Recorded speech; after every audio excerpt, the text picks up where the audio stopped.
ahead and switch our title and everything. And all right, yeah, everyone's welcoming you in as Sister Rue. We're gonna see how we handle this mic situation. That actually looks pretty good. All right, can you scooch in a little more? I know it's gonna be kind of difficult, but we want to make sure everyone sit on your lap. How is that? Is that okay, everyone? Can you Hello? hear? We're gonna scooch this a little so it's easier to see chat. All righty. Thank you, Kira. Welcome into the stream. Yeah, there's a dog. Bad Bunny, welcome into the stream. Glad to have you here. All right. This is my sister.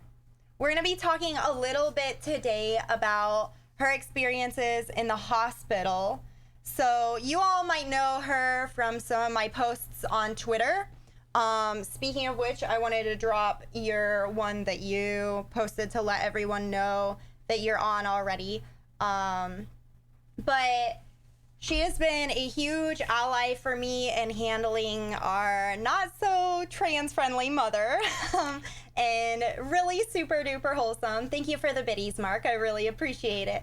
But she's coming to talk about something a little bit different, COVID and her experiences in the hospital here in Fort Wayne. So what do you do exactly? Like, what is your typical job? So I'm a physical therapist assistant, and so what I would typically do at the hospital is we get orders on certain patients, and I go and mobilize them. So I would go into their rooms, work with them, if I have to help get them up out of a chair, or for someone who's moving already, keeping them strong through their hospital stay.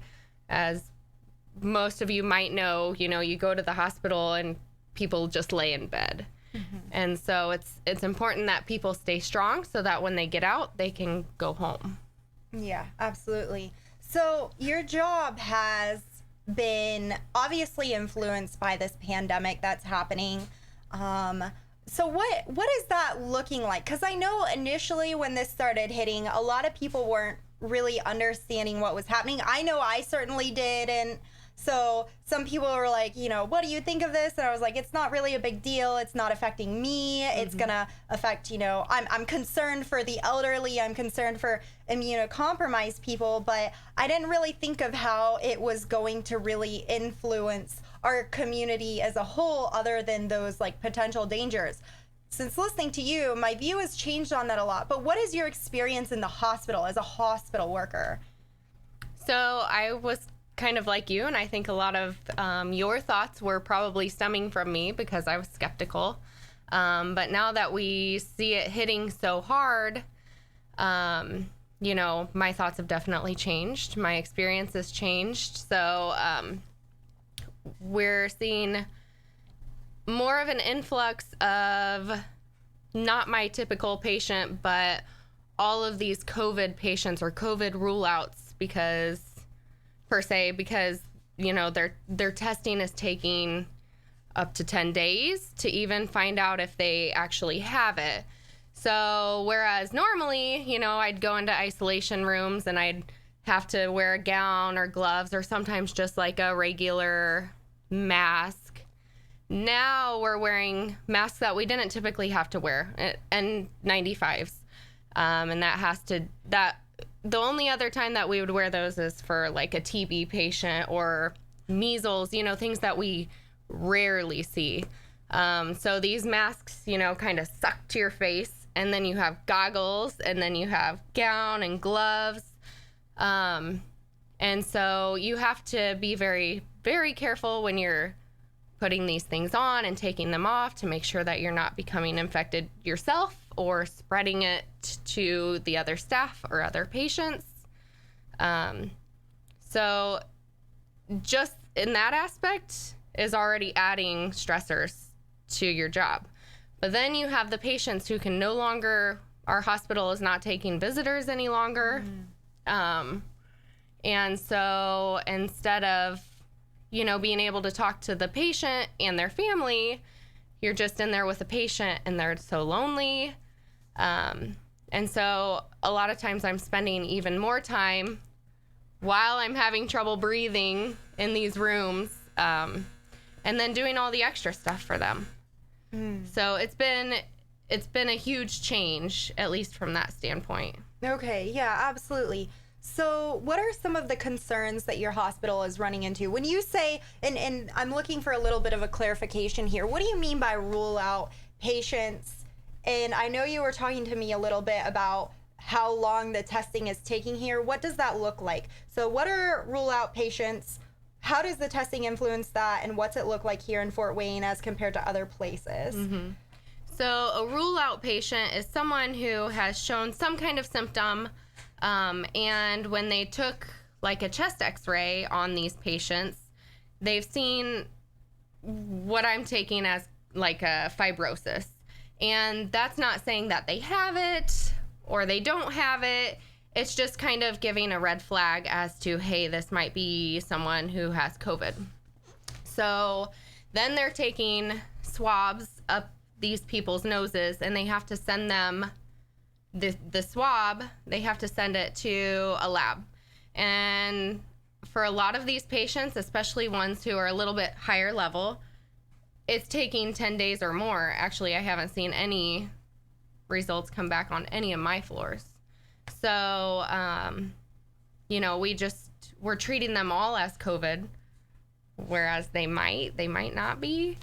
And that's also stemming another problem. All of our protective equipment, our masks, our gowns, our gloves, things are starting to run out more quickly than we would have ever imagined, because we have all these patients that might not be COVID patients.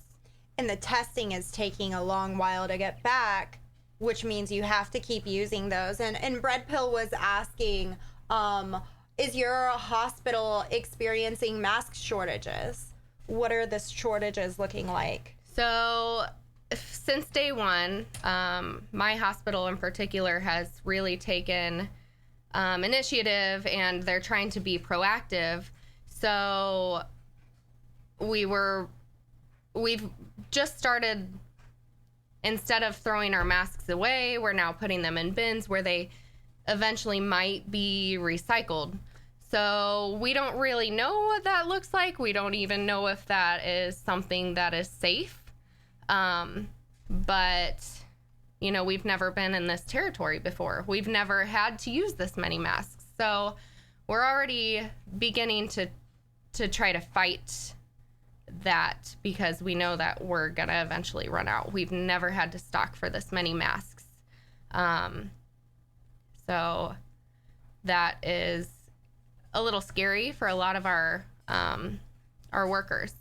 Also, our hospital has connected with the community and given them a lot of kits to go out and make.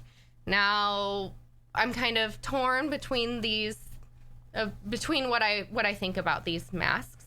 I'm not super clear on what they want to do with these masks.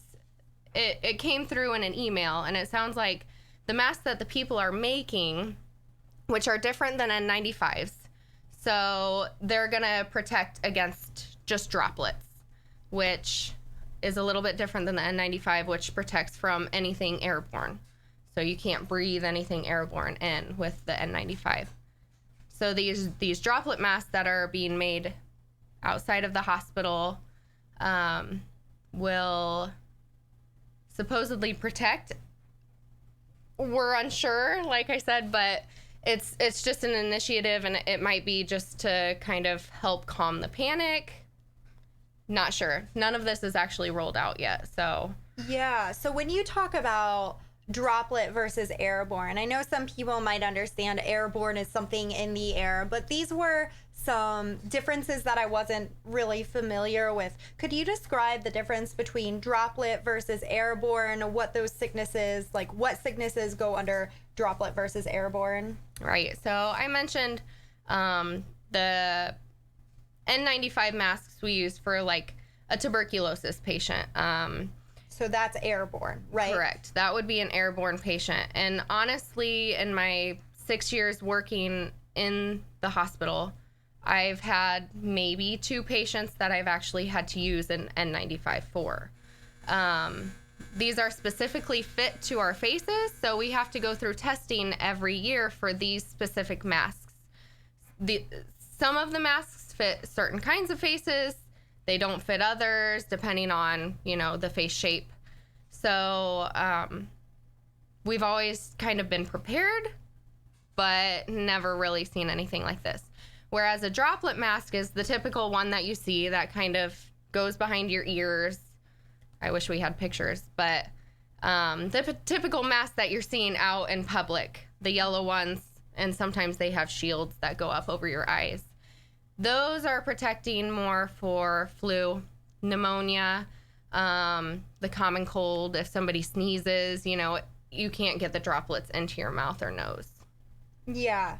So airborne is something that stays in the air, and so is COVID airborne then?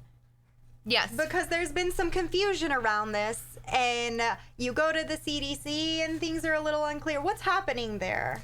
So I've done a lot of research, and I can't, I'm not a scientist, so I can't say for 100% sure, but from all of the articles that I've been reading and what the scientists are saying is this is airborne when it's aerosolized, which means, and what some hospitals are trying to say is it's only droplet unless it's aerosolized. So the aerosolized means, if respiratory therapy is going in and they're doing like a breathing treatment, so it's putting all of these things in the air, and the scientists are saying it can last in the air for up to 3 hours. So what the regular staff is trying to say, nurses, therapists, the studies are also showing that aerosolized can also be a sneeze or a cough. And so a lot of healthcare workers are trying to fight to say, no, we need to be protected from airborne, because I can go in there and this patient can be presenting, fine. But then as soon as they sneeze, then it's up in the air. And so how can I be protected with a droplet mask and then, they sneeze in my face or they sneeze in my hair? And so we're taking as much precaution as we can. Now the CDC has put out there, and I know it's kind of a touchy subject, but the CDC has kind of switched their viewpoint a little bit. They've become more lax, which is very scary to healthcare workers because we've never seen anything like this. And so for the scientists to be saying this is airborne, and then the CDC to say it's okay if you treat it as droplet, that's not the correct protection for the healthcare workers. And it's pretty terrifying because maybe down the road, they're going to say this was a mistake, where healthcare workers on the front lines are already seeing it and trying to fight for that. Yeah, absolutely. So what would your personal concern be as a healthcare worker? You're not that old, or you're not immunocompromised, right? So say you get this, what's the big deal? The big deal is I see patients every day, and where, I am protecting myself completely in a COVID room, I then take all of that off, and then I go see someone who's 85 and they have no precautions. And so, yes, I'm washing my hands, but if I catch it and then I sneeze, or I catch it and I have a little cough in my throat, I'm going to get that person sick. Whereas, and that's my concerns as a healthcare worker, but then as a normal person coming back to my family.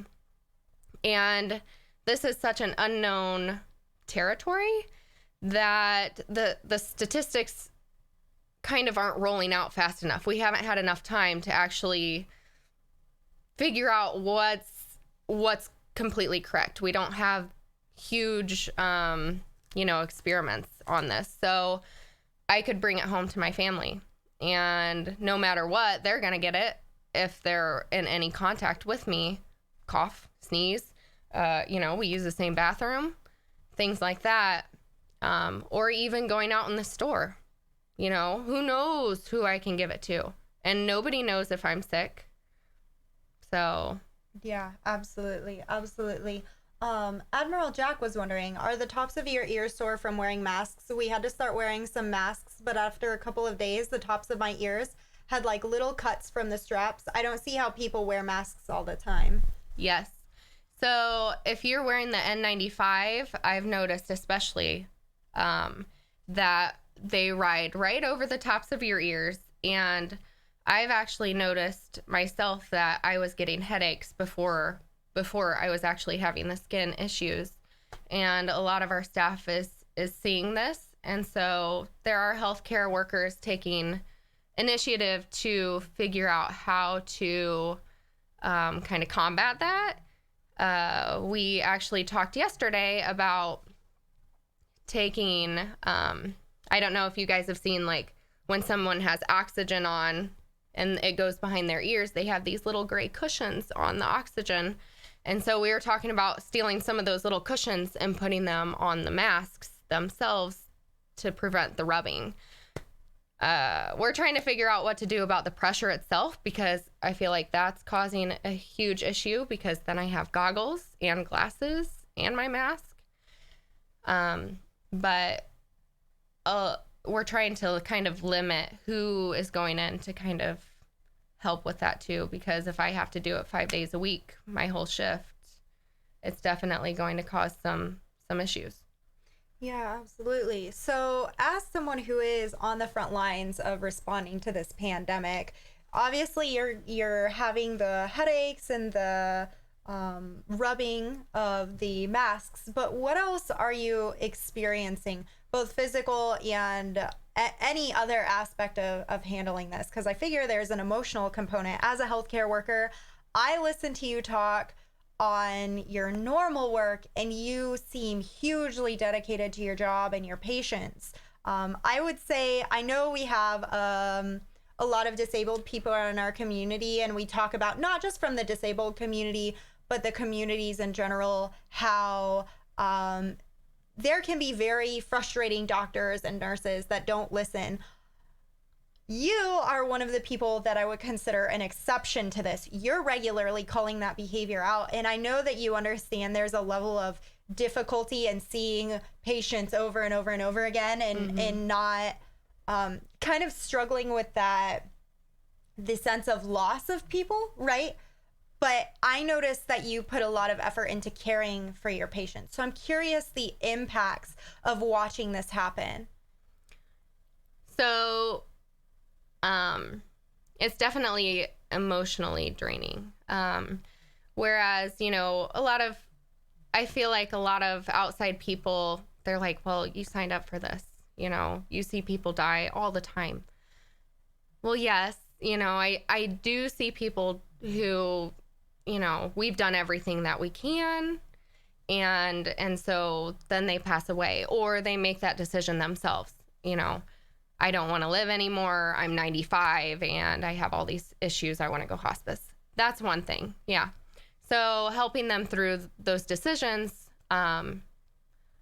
is one thing. But with how scary it is and what we're being told is happening in other places, we're having to make these choices for these patients. There are places where they're so overrun, they don't have the equipment that they need, and so they're having to make these choices for them. Well, this guy is 35 and has a long life ahead of him. This guy's 65. We gotta put the 35-year-old on the ventilator. The 65-year-old, just, And those hard decisions that are having to be made is terrifying for healthcare workers. That's not what we signed up for. We signed up for helping people until they can't be helped any longer, or they don't want to be helped any longer. And so you have these people who are, they have a lot of life left ahead of them, and they're not getting the help that they need. Yeah. So that's very terrifying. And it's the supply shortage, right? The ventilator supply shortage that we're facing. And then we're also facing the mask shortages. And that's just terrifying. Terrifying for the healthcare workers, of course. And then also the patients. People are dying. People are literally dying. And then there's also the question, you know, even if we did get the ventilators, which I feel like there's a lot of new stuff coming out. I've seen people hooking up multiple people to one ventilator and trying to figure out, you know, how to do that. And that's these healthcare workers just putting their minds to work. And how can we do this? But even if we did get all the ventilators, where are our respiratory therapists that are going to run them? Do we even have enough respiratory therapists to do that? And, you know, do we have the help to do that? And, you know, it's overwhelming. If we get one thing going, how are we going to get the whole thing to work? Mm-hmm. Absolutely. Absolutely. That's a lot. So that I know you mentioned some things that are happening in other hospitals and with other healthcare workers. And you were talking a little bit about the emotional impacts it's been having on healthcare workers. You told one specific story that kind of shocked me that I wouldn't have really understood. Do you know what I'm referring to? Mm-hmm. Would you mind Yeah. going into that? Yeah. So I was reading some of the New York news, and that's New York City has been hit very hard, in case any of you were unaware. And so they're kind of in that place that I was talking about where they're making life or death decisions for these people. These nurses are taking on a huge responsibility, kind of like what I was talking about earlier. You know, I could pass it to any of my other patients who are healthy and they don't have it, and then, you know, I don't take care of myself and I pass it to the next person. Now, right now at my hospital, we are supplied with the masks and everything that we need to not let that happen. Where in New York, they've run low on the things that they need. And so there was a nurse, and I think she was 34, and she was an ICU nurse. And, you know, in the midst of everything, seeing all of this death and all of these COVID patients around her, she became ill and was tested positive for COVID-19 and ended up committing suicide. And so that's really terrifying and eye-opening for everyone. You know, it's, you know, she felt guilty. She felt like maybe she had went into other people's rooms and had given it to them who can't fight for their lives. So I don't see that trend really getting any better. I foresee it getting worse. And actually, in our meeting yesterday at work, we have a neuropsychologist that's setting up times to actually talk with some of the healthcare workers about this and kind of provide support, because this is, you know, it's too much for one person to take on. Yeah, absolutely. Absolutely. That's a huge, that was shocking to me to listen to, because when I heard that, I was like, well, you've got COVID, okay, go home and get better. And I didn't think of, oh, you're going into all those other rooms. Mm-hmm. You're seeing people who could literally, transferring that could have killed people. Right. And that's something that really wasn't hitting me. Mm-hmm. And I was like, oh, right. Wow. Right. And that is absolutely devastating. Absolutely devastating. So horrible that we've lost life. Well, horrible that we're losing all these lives and then lives on top of that. Mm-hmm. But yeah, some people were wondering about those decisions and saying, like, you know, it's gone beyond triage. There's some outright denying disabled people. I'm not familiar with what's happening here. Do you know anything on that? There are actually places that I've heard, and I haven't read enough about this, so I'm not 100% sure. But, it's emotionally draining just to read the news about it after coming home from work a whole day doing it. And yet you do that. Yeah. Yes. But there are places that are having to, anyone who's coming in with a COVID-19, if you have certain issues, and I don't know what disabilities you have, what specifics they are, but they're actually, without even talking to the patient, making these people DNR. And which is do not resuscitate. Do not resuscitate. And so that doesn't speak with me ethically, and that's the spot that some of these healthcare workers are being put in from, and they're being told this from administration, and it trickles down, and then the healthcare workers are being told, well, we'll take your license, we will fire you. And so we're kind of put between a rock and a hard place, and some people just don't know to speak up. Some healthcare workers don't know to speak up. And then there are healthcare workers that have, they're veterans, and they're like, no, we're not doing that. We will walk out. And so this is kind of I feel like a revolution possibly coming on with just healthcare workers themselves learning what to take and what not to take for the sake of the patient. Yeah, absolutely. Because you are there working to care for your patients, and that's not what you want to. Putting on DNR without even telling the patient, that is not okay. Right. And a lot of these patients, most hospitals around anywhere now are not taking visitors. So, I'm not in these hospitals to say specifically, but who's to say they're even talking to family, So. That is wild to me. That is horrifying. And you mentioned a little bit of a revolution potentially coming on. What are some of the things that your coworkers or you are concerned about and the changes that you would want to push? I know you mentioned, we need to unionize. What are some of the demands you would want to make? Have you thought through that?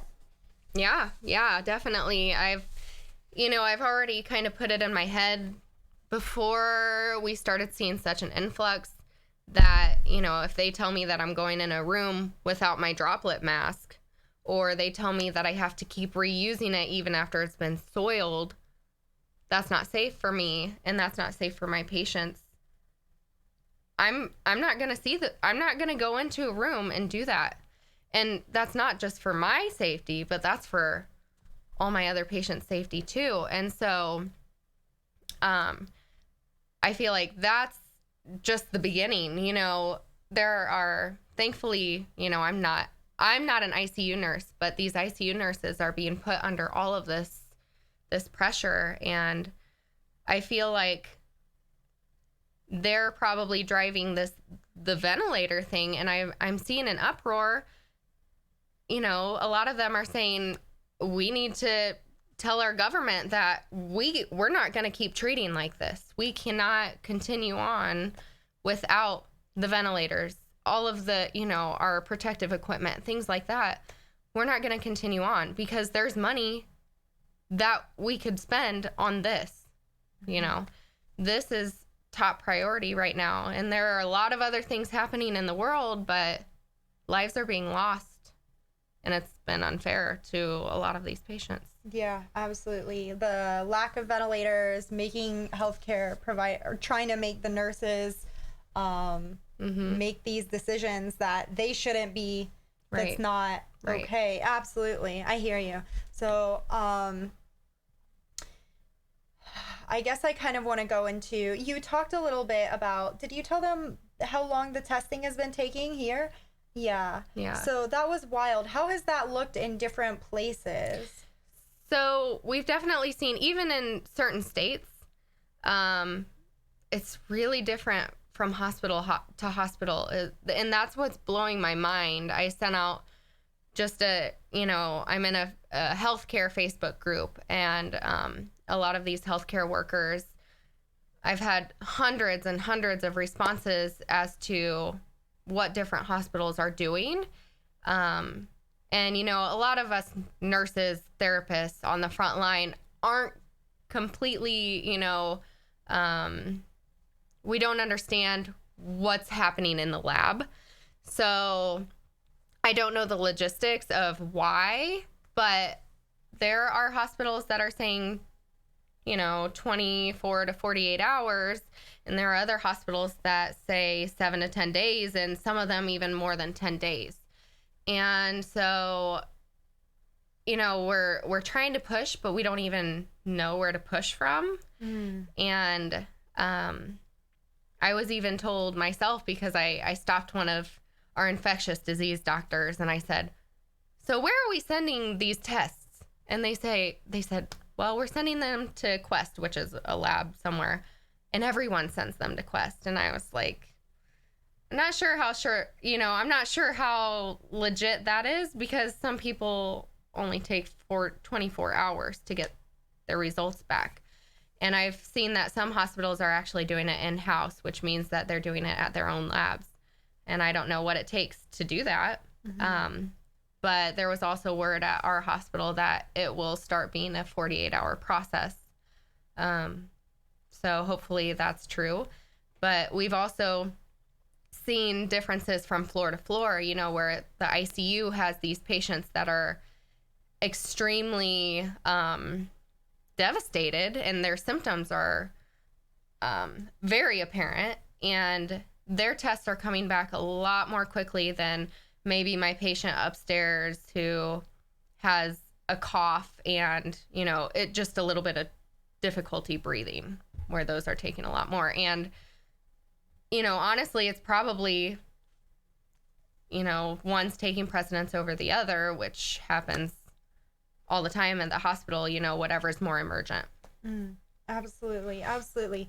So, I did want to answer Mariah Carey a while back. You said general strike over nurses strike. We're focusing in specifically on the healthcare system right now. It's not like I have every type of worker in here to be rallying up a general strike, but I do support a general strike for those people who want to.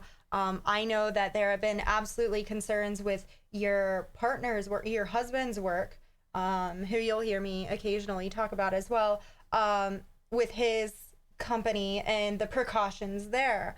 What are your concerns with what you've been hearing about from that? And yeah, he works at a factory, a steel mill, and it's a pretty large steel mill for this area. And so when he came home one day and he said, you know, right now, I guess something happened with their normal bathroom. Somebody ran into it or something. The details that I don't know, but someone ran into it. Yeah, I think with the forklift. I don't know. So anyway, they're using porta potties, and he said there's no hand washing bay at all. And he said, you know, even these porta potties are running out of disinfectant, and there's nowhere for these people to wash their hands in this area. He said, you know, you can walk across the building and go to an actual bathroom, but right now what we're being told is hand washing is the number one thing to do to protect yourself and others. And they can't even do that after they use the bathroom, let alone after they touch this or that. And so honestly, if somebody gets it there, it's going to spread like wildfire. Everyone's going to have it. Let alone the whole airborne precautions that we were talking about, you know? So one person can go to the bathroom, and somebody from way over here who didn't even have contact with the person is going to get it. Yeah, absolutely. And I wanted to ask you a little bit on your thoughts surrounding how Trump's administration is handling this, some of the messages, and what you think about all of just the response from our president and government. It's terrifying.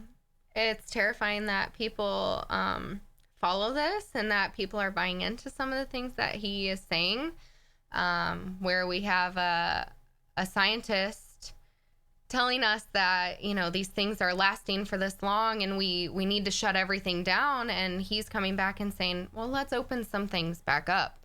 We can't lose the economy.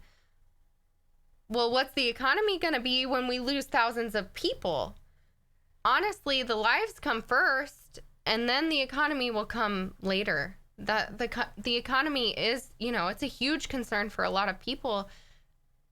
But if you look at it from an outsider's view, it's lives or the economy. It's lives or money. Lives or money. Mm-hmm. And so what matters more, money or lives? And very frustrating. Mm-hmm. Yeah. And it's scary. And I think that's why a lot of people aren't taking it seriously, because our leader, our president is telling us that it's not a big deal. And so then we have people here that are like, I can go do whatever I want. It's not a big deal. It's just going to, survival of the fittest. It's just going to kill the people that are weak. Those people are people. Mm-hmm. Yeah, absolutely. Very frustrating. I know we've heard a little bit of the survival of the fittest rhetoric. That's horrifying. Like, that is horrifying. The survival of the fittest. What about your grandmother, your grandfather, right? I don't know if she's like our step niece. She's our niece, step whatever. Niece that right. She's immunocompromised. She's 4. Yeah, like you don't know who's immunocompromised. Mm-hmm. But what does it matter if they are? They're still people. Yeah. At the end of the day. And I hate that we have to pull it back to, well, this could be your grandparent. Right. Why can't we just say they're people? We're losing people. They're still people that want to live and that have a right to live. Mm-hmm. And we're taking it away from them. Yeah. Just because you want to go out and go see your friends, or, or people are upset because they can't go to the movies, whatever, Mm-hmm. And I know we were seeing a little bit of information on people still going on their spring breaks and people saying, well, we're going to party it up. And that's a serious concern. That's spreading this. We already don't have enough ventilators, as you were saying, enough Mm-hmm. equipment, and it's killing people. Because of that lack of equipment on top of the disease itself, which is horrifying. Right.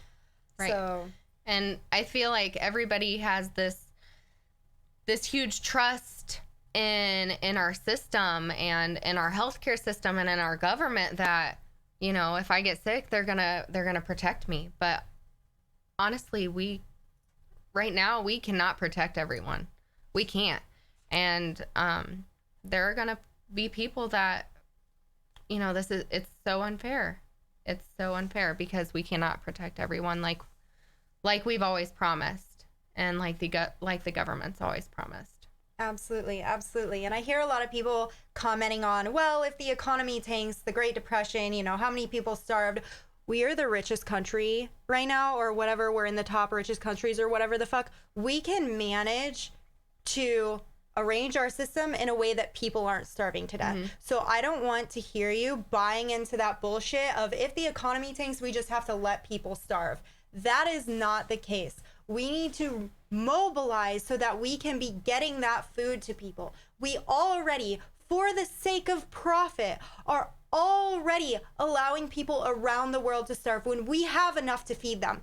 So take that idea and shove it up your nose, because I'm not listening to it. That's absurd. We need to mobilize as a society to fight these sorts of things rather than go, oh, my poor economy. That's absurd. Absolutely, we do need to focus on some of the concerns around that. Make sure that we are still getting food in production.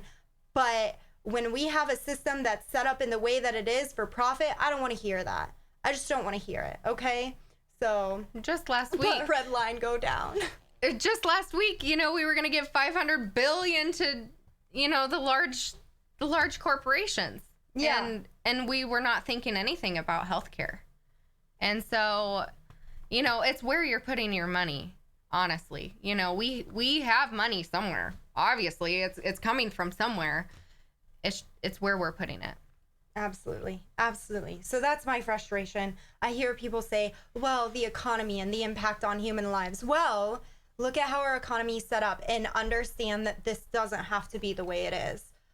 It doesn't have to be. So that's my frustration. And I will never hear us trying to pull back away from our healthcare system because we're worried about the economy, because people starving, when we allow that to happen. We are allowing that to happen the way our society is functioning. So that is very, very frustrating and absurd. All right, chat, do you have any additional questions? I know I have a few more for you, but please tag me if you have any questions. I would love to hear them, and we'll pull them over to my sister. Please make sure to tag me, though, so that I know you're asking us a question. But I did want to go into a little bit, what can we do because obviously these masks going out, people trying to help make masks, people want to help. What can we do as parts of the community to help prevent lives from being lost in this? Stay home. Stay home, shelter in place, if you can. If you have to leave, if it is an emergent situation, you have no food in the house, you have to leave. You know, that's when you change your clothes, a brand new, fresh set of clothes, you wash your hands, you do everything you can, you go out, you get the absolute things that you have to have. You stay away from people, because when I say airborne, what the scientists are telling us is 6 feet. 6 feet. So airborne, 6 feet around these people. I don't know how precise that is, but I really believe that if you can at least stay at least 6 feet away, hopefully you're going to get out alive. So if you have to leave, stay your distance from people. A lot of people don't want you in their bubble right now anyway. And only leave if it is emergent. Go to the hospital only if it is emergent. If you are having trouble breathing, that's an emergency. If you have a cough, stay home. Stay home. The hospitals, are being overrun right now anyway. Stay home if you have a cough.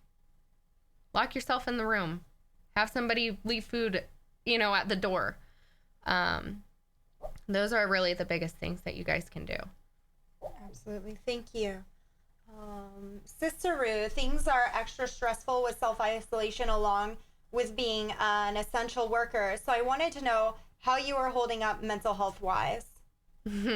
That's a great question. Actually, I was just telling Lumi yesterday, I said I was starting to doubt my ability to even come on stream earlier this week because I was a hot mess. I have cried more this week than I have cried in a very, very, very long time.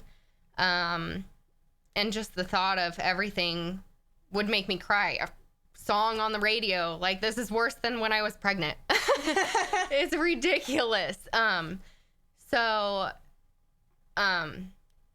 Definitely a huge emotional impact. But we had a meeting yesterday and it was very uplifting, and I feel like everyone is more of a team. And so having to be in the field, but feeling that sense of importance is helpful. And that sense of community and friendship among your coworkers is the biggest thing that's getting me through. Not to mention coming home and being able to vent to someone who will actually listen. So, it is okay to sit back and say, I can't handle this anymore. And that's exactly what I did to my leader. I said, I can't talk to you in person right now, but we need to sit down and chat, because if I'm feeling this way, I know a lot of my coworkers are feeling this way. And I just want everyone to be on the same page so that if I do reach out to someone, they kind of understand what I'm trying to say. Mm-hmm. Absolutely. Thank you. Thank you. I'm going to scroll and see if we had any other questions. Thank you, Fish Stan. That was a lovely one. I have a question Does your sister know she's amazing? Do you know you're amazing? Thank you. Yeah, I try to let her know occasionally because I am always really impressed with you, and I've said it multiple times. I just think you're incredible. You're that person that we want in the healthcare system that actually listens, that cares about people. She says she enjoys the difficult patients, and I feel like does a really good job working with people who others aren't giving the time and energy to. And then I heard you talking about how I've been watching you, reading information, trying to understand, calling meetings, pressuring people to come together, saying we need help. Mm-hmm. And I really, really admire you, like, for doing that. That's incredible. Thank you. So, absolutely. Happy birthday. Thank you, Lilith. I appreciate it. So, thank you, Sister Rue. Another thing you guys can do, if you know anybody in healthcare, reach out to them and let them know that, give them that appreciation. A lot of people, I think, if you don't have that support like I do in my department, I think a lot of people are feeling kind of isolated because of just how society is kind of taking this. We've heard some kind of scary stories about how general society is viewing healthcare workers as we're spreading it, and yes, but we're taking as many precautions as we can. We went into this profession to protect, so there most likely is not going to be someone out there who's just trying to spread it in healthcare. So reach out to those people who are going through all of these stressors and let them know that they are appreciated, because it's a rough time. Yeah, absolutely. Thank you. I think that's a really, really good point to mention, because I wouldn't have thought about it unless I was literally here and seeing your stress level, seeing you and hearing you talk about it. So I think that's a really important point. And you were talking a little bit to me about a story that you heard from one of your own coworkers on the actual experience of that, how that's playing out. Mm-hmm.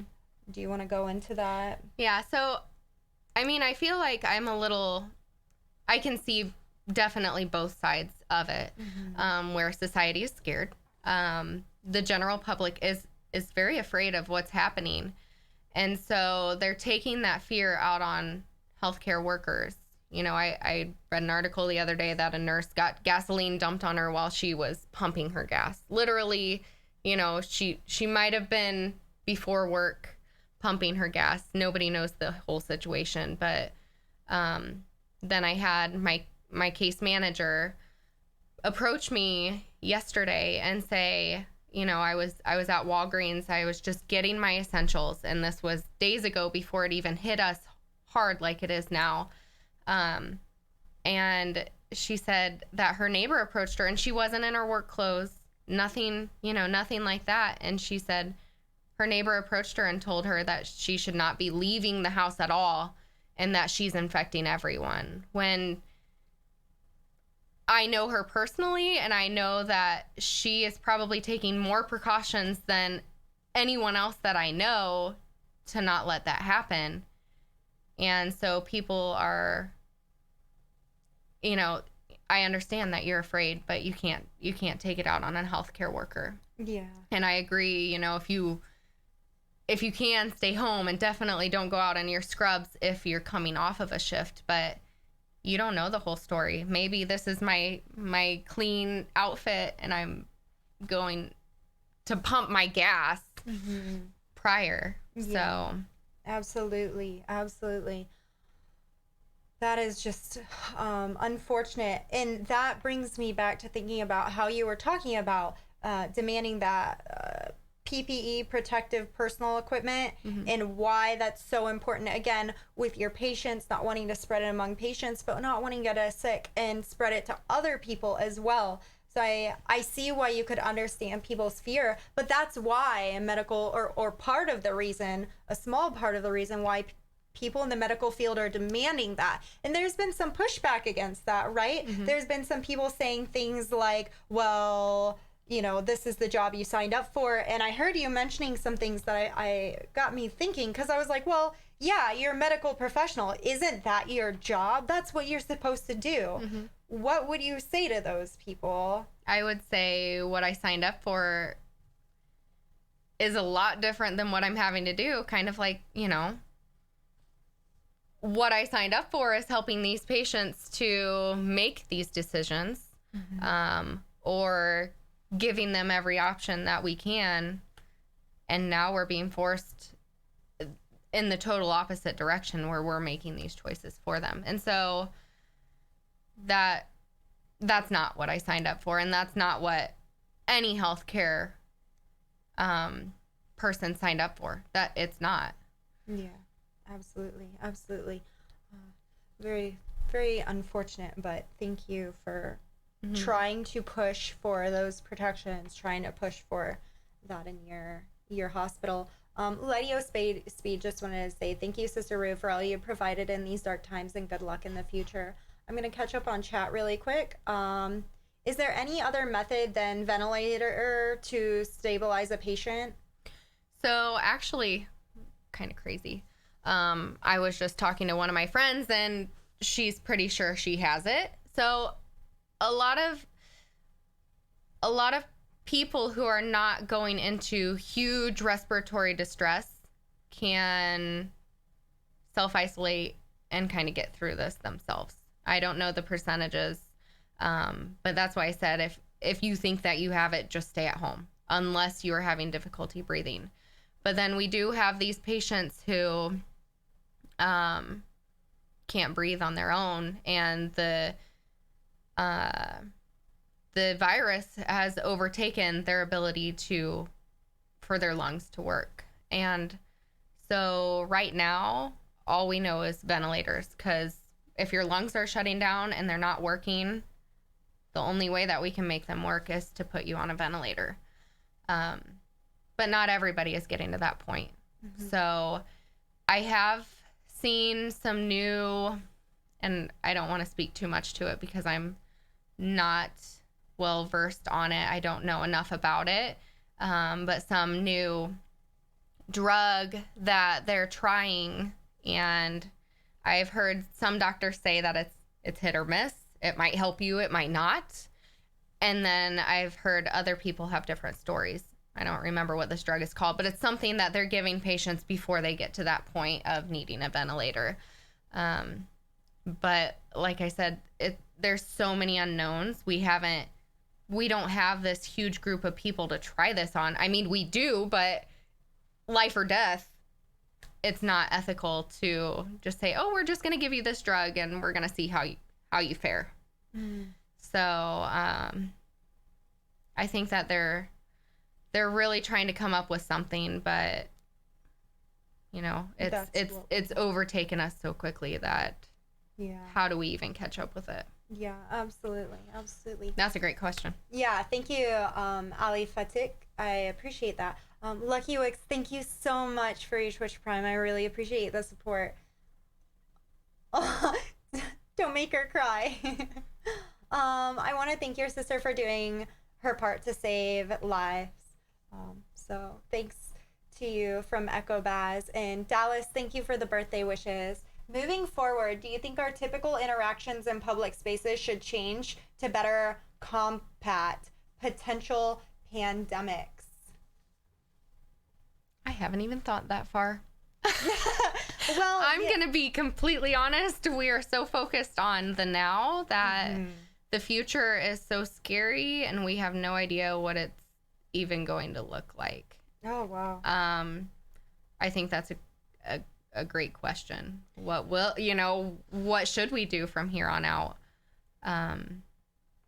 Yeah. But yeah, honestly, I haven't even thought that far ahead. I'm just trying to get through tomorrow.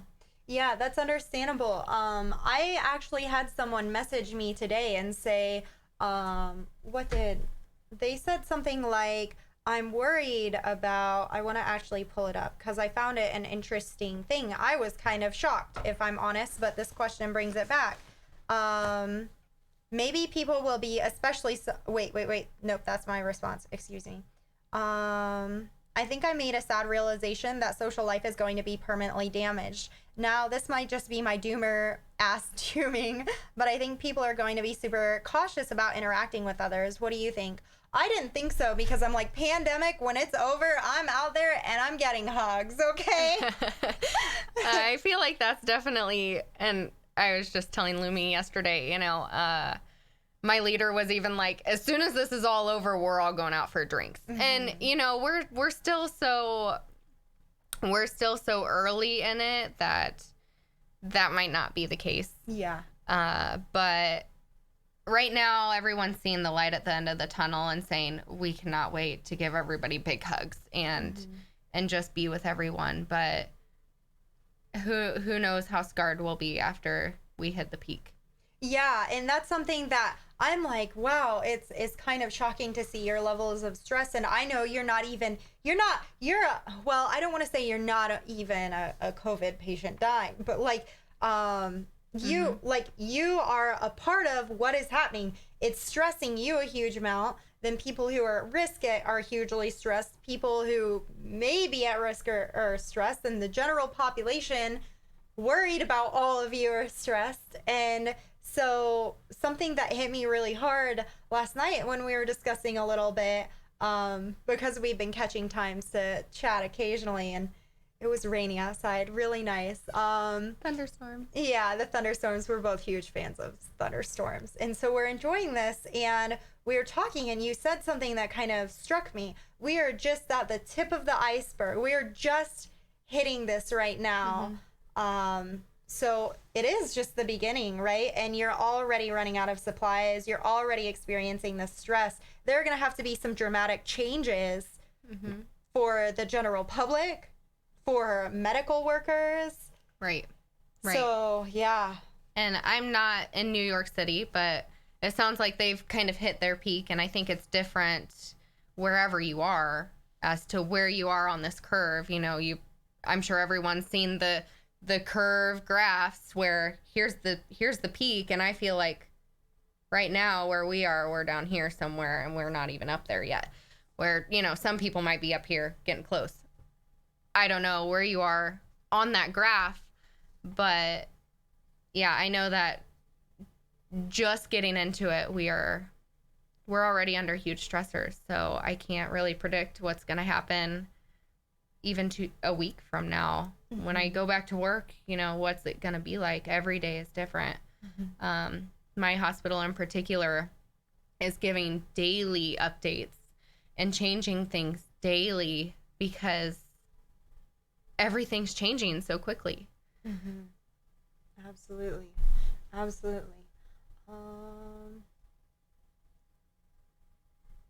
Everyone's just healthcare workers. For your sister, prior to COVID, had she been educated about pandemics by the hospital or personally read experiences internationally with SARS, etc.? Oh, my chat moved. Oh no. Okay, here, let me see if I can grab it. Okay, how do nurses, doctors experiences abroad compare to US operations? That's a good question. I feel like we are well versed in this area for flu.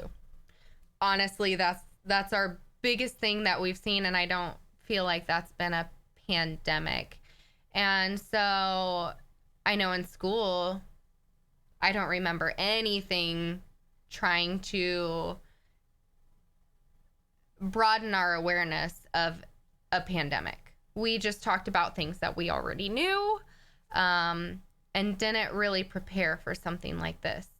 Our hospital, I think, has been proactive on other things, active shooters, things that have happened in the past, but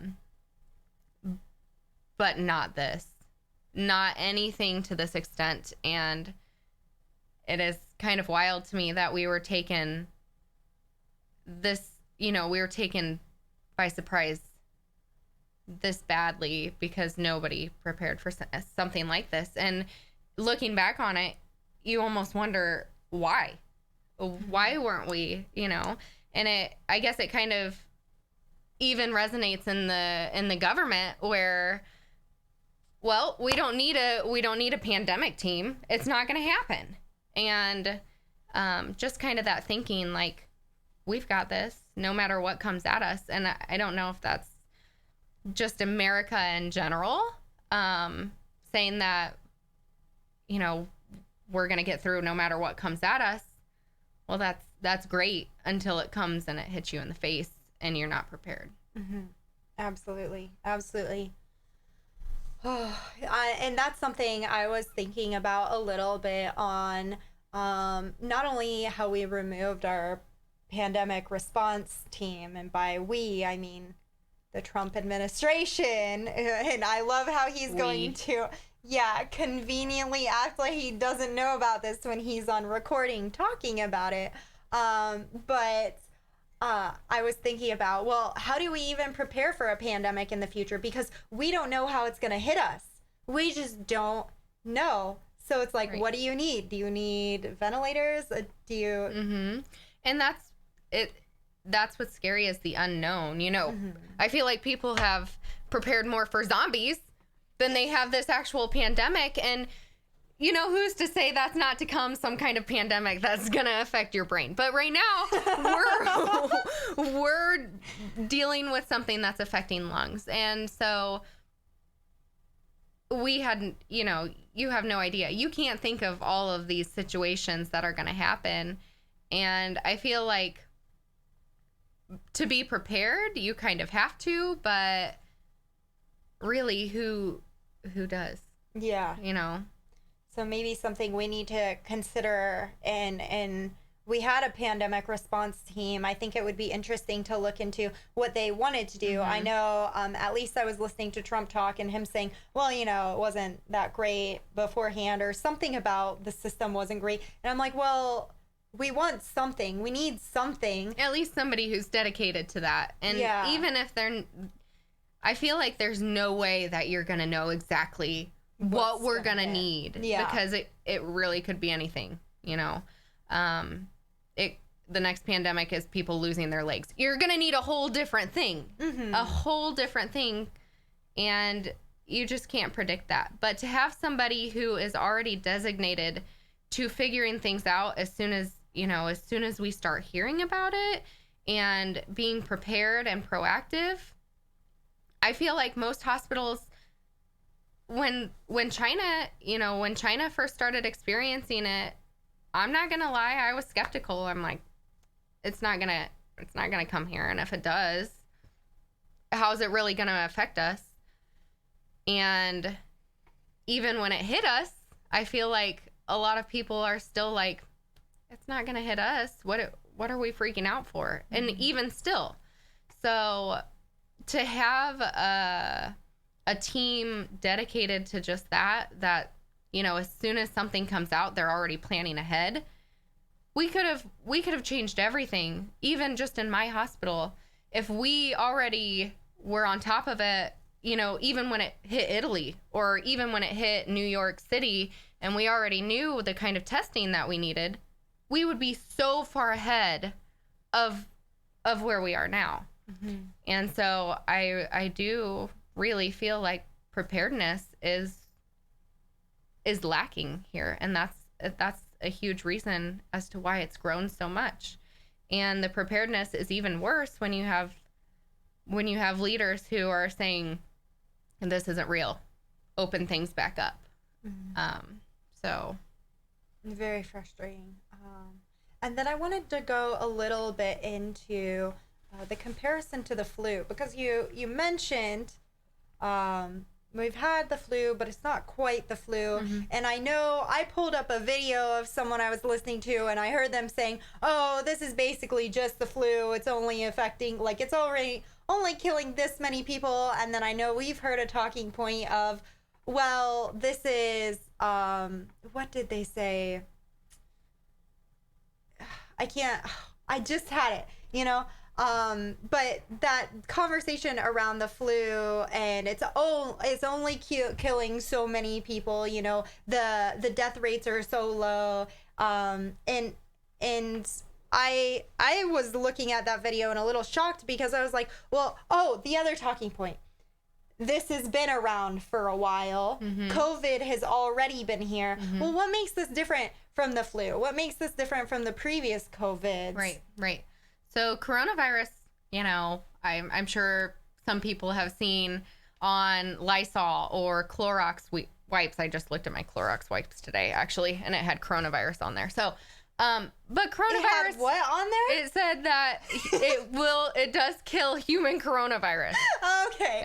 It didn't have coronavirus on there. We're safe.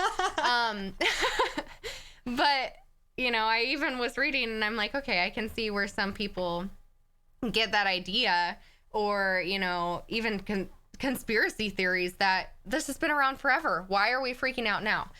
And, coronavirus has been around in different strands. We, to this day, have not seen anything that spreads the way that this spreads. I kind of compared it to tuberculosis because that's one of the only things that I've seen that's airborne. So just in that aspect, how quickly it's spreading because of how it's transmitted is huge. The flu is easy to catch, but I'm not worried that it's staying in the air for 3 hours. It's when somebody sneezes, if those droplets get into your mouth or on your hands and then you touch yourself, that's how that's spreading. It's not in the air and staying there for hours.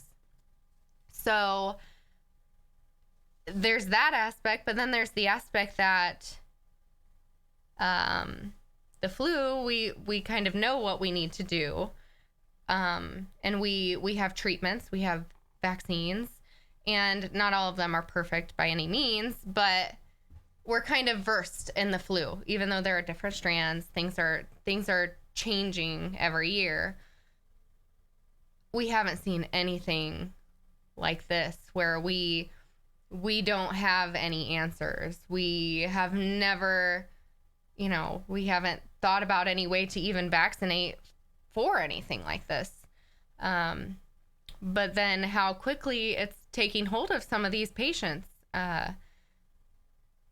And the flu works differently for every patient, but I think a lot of people just want something familiar to strap it to. And that's with anything. We just try to, for our minds to process it, we have to strap it to something that we already know. This isn't the flu. And I think that's where that thinking comes from, is we want to know, we want to act like we know, but it's something that's completely foreign. It doesn't make sense in our brains right now because we've never seen it.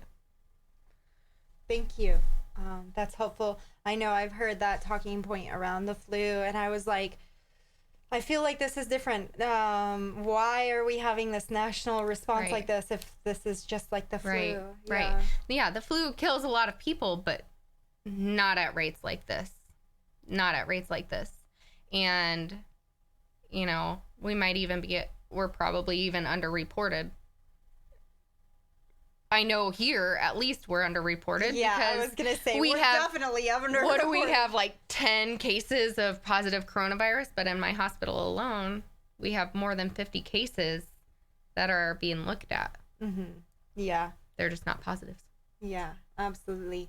This is a beautiful question from Fiesta Siesta that I feel like really speaks to what our community is geared towards, which is having conversations with people to change their minds. Typically, we're trying to change people's minds on something like, racism, sexism, transphobia. However, all of a sudden we're experiencing this pandemic, and even we are experiencing people not necessarily taking this completely seriously, not understanding the reality of it, not following the guidelines. So Fiesta Siesta said, do you or your sister have any recommendations for information to share, review with friends or family members to help improve their awareness of the reality of the situation, hoping to open their minds to not listening to so heavily to the president, etc.?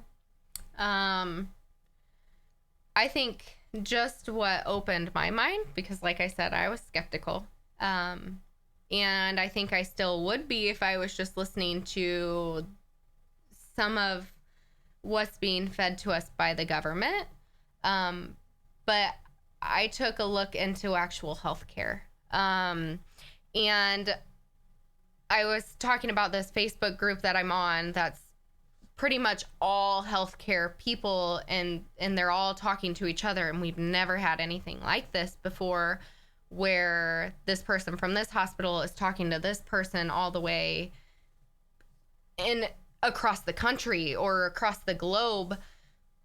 So I feel like those actual accounts from healthcare workers that are kind of saying what they're seeing is so eye-opening.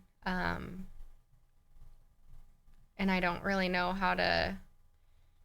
I guess there are a few specific videos that I've actually shared to some of my friends and family, to kind of open their eyes. But then in a spot where I am, I can share my own accounts. Whereas I'm trying to think of what general public could do, because I feel like you guys are always going to be met with, there's this video of this person who didn't suffer at all. And so I feel like New York City itself is just such a great example that a lot of us are overlooking. On the New York City news, they literally, I think I just sent this article to you last night, maybe, about the refrigerated morgues, that they're semi-trailers that they're putting bodies in because there are so many, and that's real. That's real. And it's happening in our country right now. That's not, that's not across the sea, that is really happening because we weren't prepared and we didn't know. Yeah, absolutely. We might have conversations on this. I recognize that this is a pressing need for our community, so I'll be talking to my sister. I keep pretty updated the best I can. I know she's got a lot on her mind, and it works really well for me because I'm down to listen and learn and understand what's happening. So I will try to occasionally, I don't want to be talking about this too much because we're also focusing on the healthcare of our community. And so working actively on, we're taking like the course of the science of well-being, which if you want to join us on that, we're doing a free course on that from Yale in our Discord. We're talking about self-care. Tomorrow's our self-care panel. We're working really hard on talking to our community about how to keep yourself okay emotionally during this time. But I will occasionally, I think we'll have a talk, or I'll try to have a talk. Maybe if you have time, I can pull you on and we can brainstorm ideas around what are some of the talking points you can bring to your family members, your friends, to make them really take this more seriously. What are some of the guidelines as well? I agree. Maybe we just need a whole list of points that we can put together that, if this doesn't work, then we pull out this. Yeah, because this is important. I know I've tried to motivate people to talk to their families about other issues, but this is something that is really pressing our country, really pressing the world to fight. And it's really important, again, that we are talking to our family members, because who's not doing that a good job, like doing that service? A good service is the government, and that's very disappointing. So even healthcare workers, besides me, some of my friends, co-workers are having trouble with this same thing. I talked to one of my closest co-workers, and she said that even her parents won't listen to her, and she is a healthcare worker firsthand. And so some of those things I feel like we're not being taken seriously because we're fighting something that is equally as big, the government and what's being spewed out. And social media can be a great thing, but it can be a very misleading thing too, because you have all this fake stuff coming out, or these fake accounts and what's not really happening. And so, you know, you can kind of get lost in that. And I'm sure you guys see that all the time. Disinformation. Yeah. Yeah, absolutely. So a chat, by the way, I know I'm a little bit behind. I'll keep working the best I can to catch up on questions. Lilith said, is there any consideration in using, do you know CRISPR? I don't. I can do a quick Google, see if we can CRISPR. I'm not familiar. Gene editing errors. To manipulate the DNA. So that's something different than what I was talking about, this chemical that I was previously talking about. Okay, yeah, so changing the DNA. I don't know if that's something that you could speak on necessarily. Not today. I'd have to definitely read up about it and see what different people are saying, especially from the healthcare community. Yeah, I've read that there's an attempt to use it to make a mass-produced detection system. However, knowing the original purpose. So yeah, we would have to read into this more, Lilith, but thank you for the question. Janami, thank you so much for that tier 1 sub. 20-month streak. I'm really excited to have you on the self-care panel tomorrow. Thank you for your support of the community. I really appreciate it. Lilith, additionally, wouldn't a heart-lung disease be a near surefire solution to save most extreme cases? I'm not sure what you're saying there exactly. Inspired from the ventilator question. Also, sorry for the weird questions. I'm resident transhumanist socialist of the chat. You're okay, Lilith. I feel like I don't know that we can get into this question again. Because wouldn't a heart-lung disease be near a surefire solution to save the most extreme? No. Yeah, I'm not sure. Yeah. I'm not sure how to take that question. That's Maybe because I don't know if you're trying to say because this is a respiratory thing and we should be well versed in respiratory. But this is a completely different thing that we're seeing, where we're seeing like fibrosis of the lungs, and I don't know the specifics of what it's actually doing to these people's bodies. We still don't know. We still don't know what's going to happen to these people that have had it 5 years down the road. So yes, it's kind of presenting as something that we should know, respiratory, but it's coming from a different outlet where we don't really know what to do with it, because it's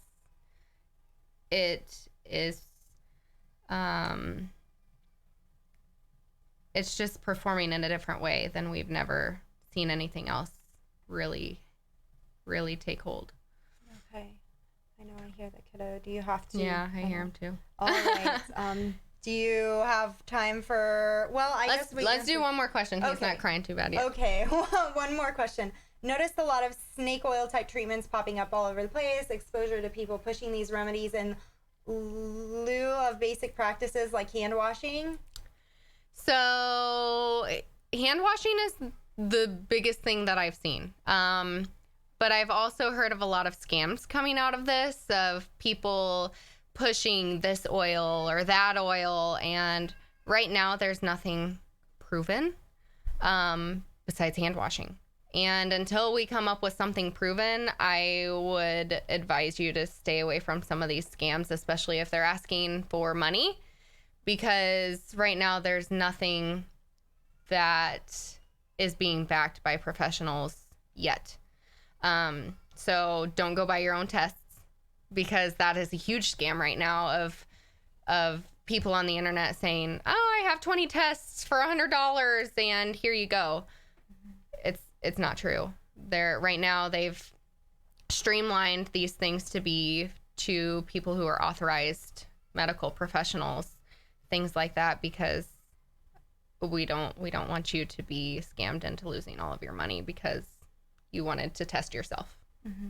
Absolutely. Well, thank you so much for your time. I really appreciate that. Taking the time to answer our questions, answer some of my questions, get some information out there. I really appreciate the work that you've been doing in the hospital. Thanks. And also your own self-study. And I'll keep in contact with you. It's not that we're too far away. Thank you so much for joining us. Do you have anything, last statements you wanted to make to our chat? No, thank you guys for being patient with me. I'm not usually a public speaker like Lumi. I'm sure you all realize the red face and the blotchy chest at the beginning, but I'm feeling a little better now. That was just nervousness from public speaking. So, yeah, thank you guys. Thank you for your time and all of your concern and wanting to know from the inside on what's going on, instead of just believing whatever you're seeing on the internet or whatever you're seeing wherever it is. Thank you. All right. Thanks, guys. Thanks for joining us. Go get that kid.